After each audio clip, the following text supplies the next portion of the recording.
asalaamaaleykum mbokk yi déglu dal leen ak jàmm. Njiitu assemblée nationale bu réewum Vietnam mi ngi amal ab tukki nemmeeku fii ci mim réew. Autolikaay bii di Sud Quotidien mi ngi ñuy xamal ne ki jiite assemblée nationale bu réewum Sénégal di El Malick Ndiaye moom moo ko daal di dalal. ñuy gis nag ne guléet président wu assemblée nationale bu Vietnam di teg tànkam fii nga xam ne nag moom mooy ci biir réew mi te pourtant diggante réewum Sénégal ak réewum Vietnam seen diggante yàgg na loolu weesu na sax juróom benn fukki at wante ñu ngi fii soog di teg seen tànk. Autolikaay bii di Sud Quotidien mi ngi ñuy xamal ne démb ab délégation bu am solo moom moo gunge ki nga xam ne moom moo jiite assemblée nationale bu Vietnam ba ñu fi yegsee nag daal dina ñuy waxtaanee ci naka la ñuy gën a rattaxale diggante ñaari réew yi wante it gën a dëgëral seen coopération ci lépp lu jublu ci wàllu assemblée nationale. démb it daal dina ñuy teewee ndaje boo xam ne ñu ngi ci doon waxtaanee ci yan yoon la ñu war a mën a jaar ngir suqali lu jublu ci wàllu mbay wàllu jënd ak njaay ak tamit wàllu investissement ci diggante réewum Vietnam ak Sénégal. ñu desandi ak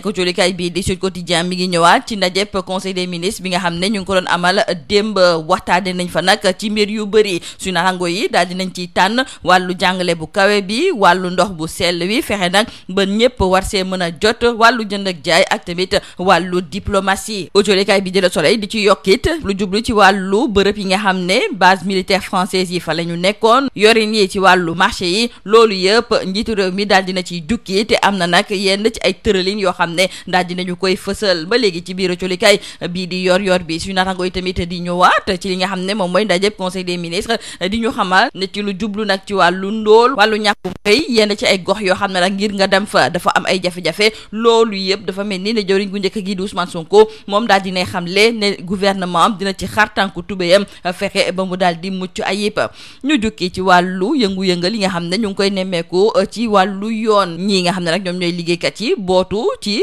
syndicat bi di SYTJUST ak tamit UNTJ ñoom de xàppati nañu ñaari fan yoo xam ne dañ cee fas yéene banque seeni yoxoo seen grève boobu nag yàgg na loolu moom moo tax ba ki nga xam ne moom mooy Alioune Tine moom mu daal di gis ne Ousmane Sonko daf cee war a dugal loxoom ci biir colikaay bii di Vox Populi. Alioune Tine gis ne Ousmane Sonko moom dong moom rek de moom moo war a mën a indi ay saafara jëmale ko ci grève bii nga xam ne ñii di liggéeykat yi yëngatu ci wàllu yoon ñu ngi koy amal ci biir colikaay bii di Vox Populi. suñu naataango yi daal di gis ne ñii nga xam ne ñoom ñooy syndicalistes yi dafa mel ni nag ne ñoom dañoo fas yéene dem ba jeex dem ba ngeer ci seen wàllu xeex boobu fas yéene wuñu cee dellu ginnaaw ba pare nag coalition des centrales syndicales ñoom ñu ngi leen di jàppale ci seen wàllu xeex boobu ndaxte la ñu gëm moom mooy ne xeex bu am solo la. ba léegi ci wàllu yoon nañu jàpp ak colikaay bi di Les Échos ne Farba Ngom am na ndam ci kaw procureur financier ndaxte dafa amoon yeneen tuuma yoo xam ne dañu ko tegoon ci ndoddam wante dindi nañu ko ba mu set wecc ba sax ñaar ci ay rakkam fu mu nekk ni nag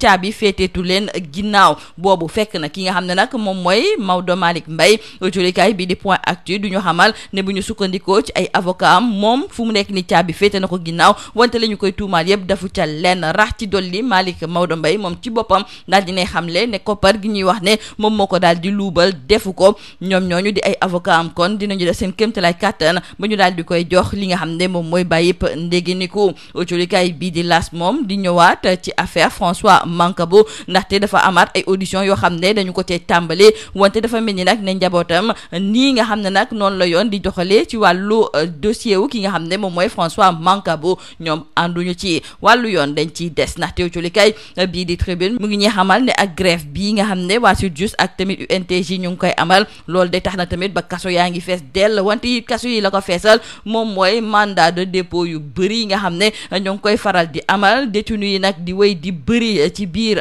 kaso yi ku ci nekk di xaar ñu daal di lay jugé te boobu fekk na nag grève bi ma ngay wéy di am ci wàllu yoon. Màggalu Tuuba ñett ci ay bés moom moo ci des autolikaay bii di Subatel mi ngi ñuy xamal ne gouvernement bu réewum Sénégal dafa jëloon engagement yu tollu ci téeméer ak ñaar fukk ak juróom-ñaar ñu gis nag ne ci engagement yooyu yëpp nag fanweer ak ñaar fu mu nekk nii daal dinañu koy taxawal ci ni mu waree juróom-benn fukk ak juróom-ñeent tàmbali nañu ko di ko wéyal mu des ñaar fukk ak juróom-benn yoo xam ne daal dinañ ko jeexal laata ñuy amal màggal bi. Serigne Bass Abdou Khadre autolikaay bii di Subatel mi ngi ñuy xamal ne moom daal dinay soññ gouvernement bi ngeen ñu def seen kéemtalaay kàttan ba bépp engagement boo xam ne nag jël nañu ko jëmale ko ci wàllu màggalub Tuuba bi ñu daal di koy yembal laata nag xew-xew googu ñu ko fiy daal di amal. joriñ gu ñu dénk wàllu kaaraange réew mi moom daal di nay xamle ne njiitu réew mi joriñ gu njëkk gi di Ousmane Sonko ak ñi bokk ci biir gouvernement bi yëpp dinañ ci def seen kéemtalaay kàttan. lii moo nekkoon bëtukat yi li gën a fës ci biir autorité yi ñu leen di ñaanal njeexte lu bës ak jom. Mesdames et messieurs, bonjour. Le président de l'Assemblée nationale de la République socialiste du Vietnam est l'hôte du Sénégal. Et dans le journal Sud Quotidien, nos confrères nous font savoir que c'est le président de l'Assemblée nationale, El Malick Ndiaye, qui a déroulé hier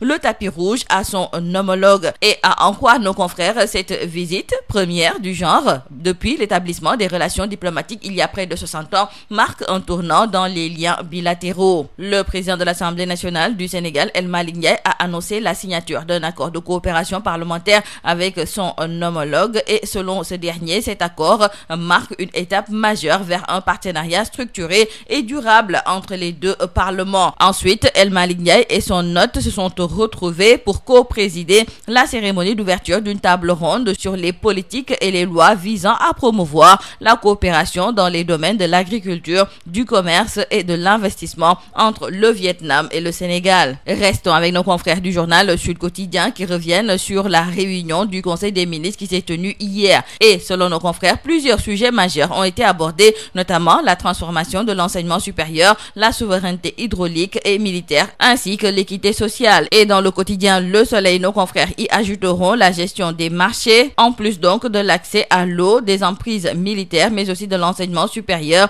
Et sur tous ces points, des orientations fortes ont été dégagées par le chef de l'État. Et toujours en Conseil des ministres, retenons que concernant le chômage, la pauvreté, l'enclavement, la situation de handicap, le Premier ministre Ousmane Sonko s'est engagé à corriger les inégalités sociales. Parlons à présent avec nos confrères du journal Rewmi Quotidien de ces remous dans la justice avec le Sytjust et l'UNTJ qui enchaînent avec 48 heures de grève. Alioune Tine, le fondateur du think tank Afrikajom Center, appelle le Premier ministre Ousmane Sonko à désamorcer la crise. Dans le journal Vox Populi, Alioune Tine trouve qu'il n'y a que Ousmane Sonko qui peut trouver une solution juste en parlant avec les grévistes. Cependant, nos confrères du journal Vox Populi trouvent que les travailleurs de la justice s'acheminent vers le point de non-retour car l'entente Sytjust-UNTJ se radicalise davantage face au pouvoir. Et retenons que la coalition des centrales syndicales se solidarise avec l'entente Sytjust-UNTJ dans son combat que la coalition juge légitime. Et selon elle, la signature du pacte de stabilité ne constitue ni une suspension ni une renonciation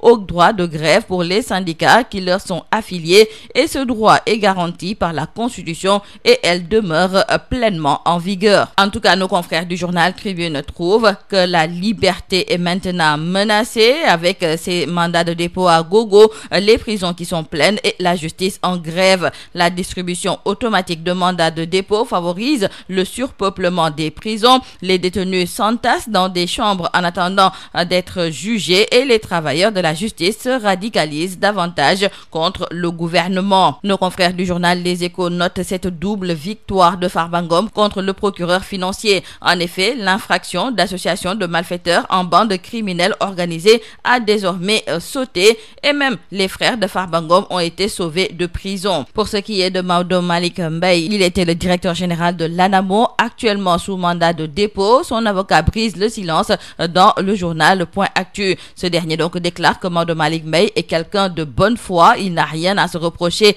moralement, il ne reconnaît pas devoir ces montants ou avoir détourné tout cet argent et il va faire le nécessaire pour obtenir la liberté provisoire. Pour ce qui est de l'affaire François Mancabou, retenons avec nos confrères du quotidien LAS que la famille dénonce la théâtralisation de ce dossier. À moins de 3 semaines du Grand Magal de Touba, nos confrères du journal Subatel nous font savoir que sur les 127 engagements pris par l'État, 32 ont déjà été réalisés, 69 sont en cours d'exécution, tandis que 26 seront finalisés dans les derniers jours précédant le Magal, portant ainsi le taux global d'exécution à 80%. Nos confrères nous font savoir que lors du CDD, Serigne Bassirou Abdou Khadre a appelé à maintenir le rythme pour atteindre un taux d'exécution de 100% à la veille du Magal. Le ministre de l'Intérieur a réaffirmé l'engagement du président de la République, du Premier ministre et de l'ensemble du gouvernement à mettre tout en œuvre pour un Magal pleinement réussi. C'est tout à vos journaux et très bonne lecture.